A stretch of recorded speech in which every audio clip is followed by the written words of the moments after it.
Di video ini, kita akan menjelajahi Pancasila, mulai dari arus sejarah bangsa, alasan sebagai dasar negara, hingga perannya sebagai ideologi. Yuk, mari kita simak dan pahami fondasi kebangsaan kita ini. Pancasila bukanlah ide yang tiba-tiba muncul, melainkan lahir dari arus sejarah panjang perjuangan bangsa Indonesia. Pada masa kolonial Belanda, semangat nasionalisme sudah terpupuk mulai Sumpah Pemuda tahun 1928 yang menyatakan satu tanah air, satu bangsa, satu bahasa, Indonesia. Puncaknya terjadi di sidang Badan Penyelidik Usaha-Usaha Persiapan Kemerdekaan Indonesia atau BPUPKI pada tanggal 29 Mei 1945. Saat itu, Bapak Muhammad Hatta mengusulkan dasar negara, tapi Insinyur Soekarno yang merumuskan Pancasila pada tanggal 1 Juni 1945 yang kini dikenal sebagai Hari Lahir Pancasila. Pidatonya yang berjudul Lahirnya Pancasila menekankan 5 sila, yakni kebangsaan, internasionalisme atau perikemanusiaan, mufakat atau demokrasi, kesejahteraan sosial, dan ketuhanan. Setelah proklamasi kemerdekaan pada tanggal 17 Agustus 1945, Pancasila disahkan dalam Piagam Jakarta pada 22 Juni 1945 dan menjadi mukadimah Undang-Undang Dasar 1945. Pancasila bertahan melalui berbagai era. Di Orde Lama menghadapi Perang Dingin, di Orde Baru sebagai pedoman pembangunan, dan di Reformasi 1998 setelah jatuhnya rezim otoriter, Pancasila kembali ditegaskan sebagai perekat bangsa di tengah krisis multidimensi. Hingga kini, Pancasila tetap relevan, menyatukan 1.300 pulau dan 270 juta rakyat dari berbagai latar belakang yang menghadapi tantangan global seperti pandemi dan perubahan iklim. Pancasila dipilih sebagai dasar negara karena ia adalah cerminan jiwa bangsa yang unik dan inklusif. Alasan pertama yakni Pancasila mencakup nilai leluhur dari berbagai sumber seperti ajaran agama, adat istiadat, dan pengalaman perjuangan rakyat, bukan impor dari barat atau timur. Ini membuatnya autentik dan diterima secara luas.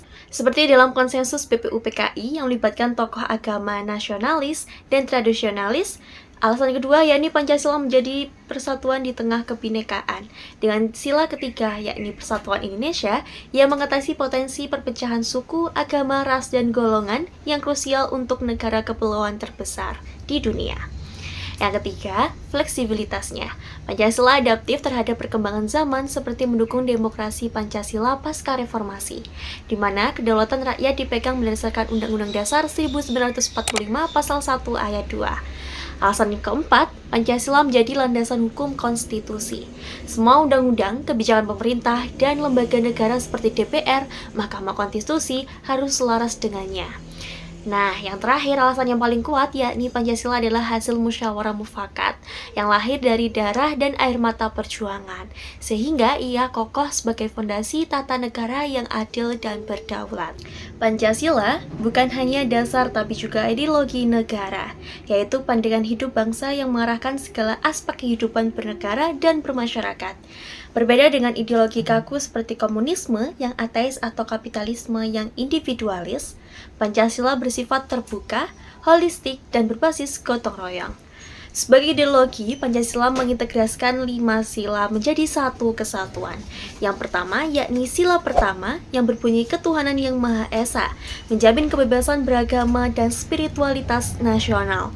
Sila kedua yang berbunyi kemanusiaan yang adil dan beradab, melindungi hak asasi manusia seperti dalam konvensi internasional yang ditrafikasi Indonesia. Sila ketiga, yaitu Persatuan Indonesia, memperkuat nasionalisme untuk menjaga NKRI dari ancaman disintegrasi.